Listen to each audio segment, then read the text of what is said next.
네, 이번엔 스몰캡 공략주 코너입니다. 요즘 종목 이야기하기가 사실 조금 어렵긴 합니다만 시장이 항상 이런 상태로 멈춰 있는 것이 아니라 분명히 또 변하겠죠. 그러기 위해서는 미리미리 준비해 놓습니다. 올라갈 때 올라가는 주식 이야기하는 것은 쉽지만 앞으로 올라갈 주식 이런 거 찾는 게 더 진실한 방송이 아닌가 생각 들어집니다. 자, 종목도 오늘 소개시켜 주실 분이 위해서 나와 계십니다. 유화증권의 최성환 애널리스트입니다. 안녕하십니까? 예, 안녕하십니까? 자, 통신 관련주 KMW 1탄, 그다음에 솔리드 2탄, 이번에 3탄 나올 차례인 것 같긴 한데 007만 시리즈가 있는 게 아니지 않습니까? 네. 통신 관련 장비 업체도 시리즈가 있을 것 같은데 관련된 기업 맞는지 모르겠습니다. 어떤 스토리로 한번 풀어볼까요? 오늘도 이제 이어서 통신 장비 업체로 준비를 해봤는데요. 지난주에 솔리드를 소개시켜드렸는데 오늘 그 SK텔레콤에서 150억 원 규모의 그 대량 발주 공시가 나면서 최근에 조금 그 실적에 대한 그런 기대감이 상당히 고조가 되고 있는 그런 상황입니다. 그렇네요. 수주 공시가 나왔네요. 네. 예. 통신 장비 시장에 대해서 잠깐 그 복습을 좀 해보면요. 최근에 2년 동안 침체기를 많이 겪었다는 점에 대해서 말씀드렸었고요. 그리고 이거는 이제 그 국내 이동통신 시장이 포화 상태이기 때문이라고 말씀드렸었습니다. 그 인구가 지금 5천만인데 통신 가입자들이 5,500만 정도가 되거든요.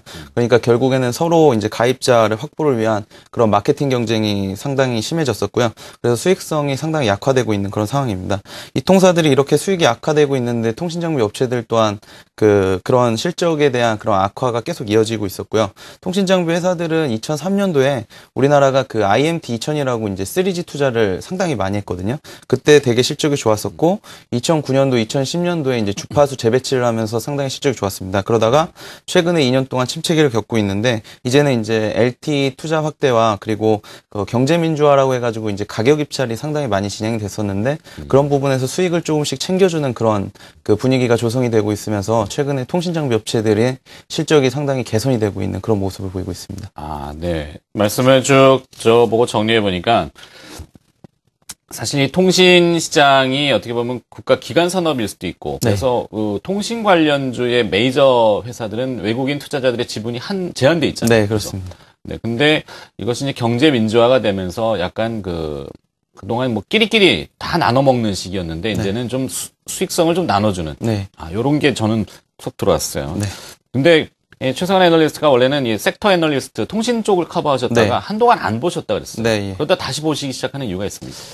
일단은 그 스몰캡 쪽으로 커버리지를 좀 넓혔었던 이유는 이제 통신 장비 쪽이 워낙 실적이 안 좋다 보니까 제가 이제 좀 세일즈 할 수 있는 그런 회사들이 좀 많이 없어졌다는 점이 그 첫 번째 이유였었고요. 그래서 최근에는 이제 LTE 투자가 상당히 진행이 되고 있고 그리고 통신 장비들 회사들 실적 또한 그 이후로 상당히 그 개선이 되고 있는 흐름을 보여주고 있어서 최근에는 또 다시 한번 이렇게 그 통신 장비 쪽 섹터에 그 업체들을 상당히 조사를 많이 하고 있는 편입니다. 그렇군요.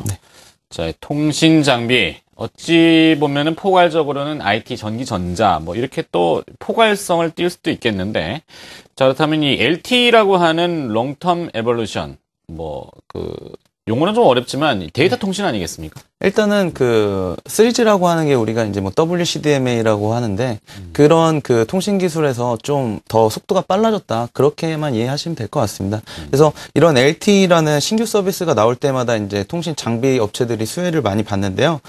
KT나 SKT가 지금 LG U+부터 LTE 커버리지를 전국망으로 확대한다고 하면서 투자가 많이 이루어지고 있는 그런 상황이고 이런 그 현상들이 우리나라뿐만 아니라 애플의 아이폰 5에 LTE가 기본으로 탑재되어 있지 않습니까? 그래서 전 세계적으로 이런 추세가 확산되고 있는 그런 분위기다 이렇게 말씀드릴 수 있겠습니다. 그 다음 표를 보시면은 그 글로벌 그 LTE 설비 투자 규모에 대해서 좀 준비를 해봤는데요. 그 글로벌 LTE 관련 설비 투자가 올해 그 90억 달러에서 내년에는 250억 달러로 3배가량 증가를 할 것으로 예상이 됩니다. 그리고 사회자매님이 요즘 들어 왜 이렇게 통신장비 업체들 자주 소개하냐 이렇게 말씀하시는데 이 통신장비 업체들이 원래 4분기에 실적이 좀 많이 집중이 되는 모습을 보여주고 있거든요. 대부분의 이동통신사들이 연초에 이제 설비 투자 계획을 발표하는데 연말까지 이를 대부분 그 소진하는 그런 경향이 있습니다. 그래서 4분기에 발주가 집중되기 때문에 최근에 좀 소개를 좀 많이 시켜드리는 편입니다. 아, 4분기에 발주가 집중이 좀 많이 되는군요. 언제 홍콩을 한번 갔더니 2G, 3G 아직도 왔다 갔다 하더군요. 네, 예. 네, 우리는 이제 4G LTE, 네. 고용량의 데이터 통신 좀 먼저 선점하고 있고, 오늘 뭐 LG 쪽은 삼성하고도 통신 관련 특허를 보니까 LG가 더 많다고 예, LG가 많은 걸로 얘기도 알고 나오는데, 있습니다. 네. 앞서 나가는 건 좋은 것 같습니다. 자, 일단 앞에 개괄적인 내용은 요약해봤고, 오늘 통신 관련 장비 업체 시리즈 3탄 네. 어떤 기업입니까? 오늘은 영우통신에 대해서 준비를 해봤는데요. 영호통신이요? 예. 귀에 익숙한 기업인데. 네, 예. 중계기 하는 회사거든요. 제가 여기 그 영어통신에 대해서 좀 설명드리면 1995년에 설립이 됐습니다. 그래서 중계기로 시작해서 아직까지도 중계기만을 고집하고 있는 그런 회사라고 말씀드릴 수 있겠고요. 통신업체다 보니까 그 이동통신사들의 투자 계획에 따라서 실적이 뭐 변동성이 많이 컸습니다. 그 영어통신은 이런 리스크를 줄이기 위해서 그 해외 매출처 확보에 투자를 상당히 많이 했었고요. 그 결과로 2007년도부터 그 국내 중계기 업체로는 그 최초로 일본에 수출을 시작을 했습니다. 그래서 KDDI라는 그 일본의 3대 이동통신사 중에 하나에 진출을 했고, 그리고 현재는 NTT 도코모 쪽으로까지 거래선을 확보한 그런 상태입니다. 해외 거래선 확보로 그 국내 중계기 업체들이 상당히 어려워졌는데도 그런 상황에서도 이 설립 이래 한 번도 이제 적자를 기록하지 않았던 그런 우량한 회사라고 보시면 될 것 같습니다. 재무적으로는 한 번도 적자를 기록하지 않았다. 네. 다만 그것은 이미 알고 있는 거고 멈춰 있는 듯한 느낌을 주면은 기업의 네. 주가도 멈춰버리지 않습니까? 네. 벌긴 잘 버는데 앞으로 더 벌 수 있느냐, 이익이 늘어나느냐, 이게 키포인트인 것 같은데 네. 늘어날 것 같습니까? 영어통신의 이제 가장 큰 뭐 리스크라고 하면 리스크일 수가 있는데, 지금 뭐 신규 사업들 쪽에 투자들을 한두 개씩 하고 있는데 아직까지 그렇게 큰 성과를 나타내지 못하고 있는 그런 상황입니다. 하지만 내년 같은 경우에 이제 그 신규 사업으로 좀 진출할 만한 의미 있는 그런 성장이 예상이 되거든요. 뭐 이미 말씀이 나왔으니까 먼저 말씀드리자면 이제 영어통신의 그 투자 포인트에 대해서 좀 설명을 드리겠습니다. 네. 뭐 말씀드린 바와 같이 일단은 그 신규 사업분에 대한 그런 기대감이 좀 있다고 말씀드릴 수 있겠고, 전 세계적으로 LTE 투자가 확대되면서 지금 실적 또한 영어통신 실적 또한 상당히 개선이 될 것으로 보여지고 있는데요. 다음 표를 보면서 설명드리도록 하겠습니다.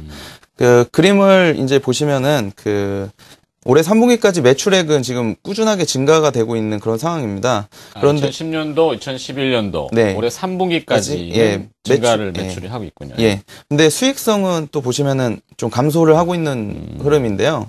이 부분은 이제 해외 매출이 마진이 상당히 높은데 해외 매출 비중이 좀 줄어들다 보니까 최근에 환율 하락도 영향을 좀 받았거든요. 그래서 가격 경쟁력이 좀 떨어지다 보니까 비중이 좀 감소하고 있는 그런 추세였고요. 하지만 최근에 LTE 투자가 확대되고 있고 경제 민주화 이슈로 입찰 방식이 상당히 긍정적으로 바뀌고 있습니다. 그래서 올해에는 이제 영업 실적이 뭐 750억 매출에 영업이익 30억 원, 순이익 60억 원 달성이 가능할 것으로 그렇게 보여지고 있고요. 또 그 특징적인 면은 여기 보시면 이제 순이익 부분이 상당히 그 영업이익 대비해서 많이 개선이 되고 있다라는 점인데, 네. 이자 수익이 매년 한 40억 원 정도가량 발생되기 때문입니다. 뭐 이 부분은 영어통신의 그런 자산 안정성하고도 연관이 되는데요. 영어통신의 자산 현황입니다. 이게 이제 두 번째 포인트라고 보시면 되는데, 지금 현금성 자산이 470억 가량 확보가 되어 있고요. 그리고 토지와 건물이 지금 120억 원으로 책정이 되어 있는데, 이거는 이제 한 번도 시가로 평가되지 않았었던 부분이기 때문에 더 많은 자산 가치라고 말씀드릴 수 있겠습니다. 그래서 지금 현재 시가총액에 달하는 현금성 자산을 확보하고 있는 그런 안정성 있는 업체고, 그리고 4분기를 시작으로 해서 실적 또한 상당히 개선이 된다.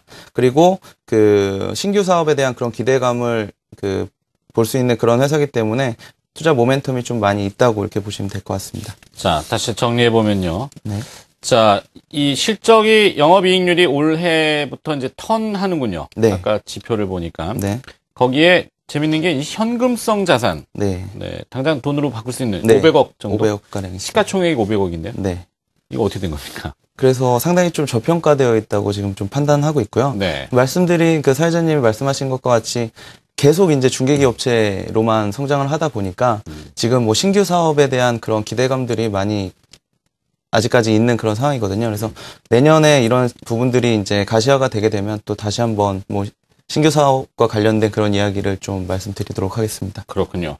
자, 통신시장도 뭐 현재는 이제 제2의 성장기라고 하지만 장비 시장도 다시 한번 변모를 바꾸고 있는데 그 모멘텀에 맞춰서 일단은 여차하면 쏠 수 있는, 뭐 표현이 좀 그렇습니다만 설비 투자를 해서 성장할 수 있는 이 자산이 있다. 자산 건전성 좋다. 좋습니다. 자, 그렇다면 마지막으로 이제 이 영구통신에 대한 투자 의견과 목표 주가 어떻게 잡고 계십니까? 네, 유화증권에서는 그 통신장비 시장 확대에 따라서 그 최근 관련 업체에 대한 소개를 좀 자주 드리고 있는데요. 지난 그 KMW 솔리드에 이어서 오늘 영구통신을 준비를 해봤고요. 그리고 오늘 소개시켜드린 영구통신의 경우 그 시가총액에 달하는 현금성 자산을 보유하고 있는 업체로서 그 안정성이 상당히 확보를 하고 있다는 걸 말씀드릴 수 있겠고요. 올 4분기에 이어서 내년에는 순이익이 100억 원 정도로 실적 개선이 기대되기 때문에 우상향하는 그런 주가 흐름을 기대해 볼 수 있다고 말씀드릴 수 있겠습니다. 내년 실적을 기준으로 해서 현재 주가 수준은 PER 5배 수준으로 저평가되어 있다고 판단하고 있고요. 때문에 그 투자이건 그 매수와 목표 주가 6,000원을 제시하고 있는 상황입니다. 좋습니다. PER 5배수. 자, 통신장비 1탄 KMW, 2탄 솔리드, 이번에 3탄 영구통신.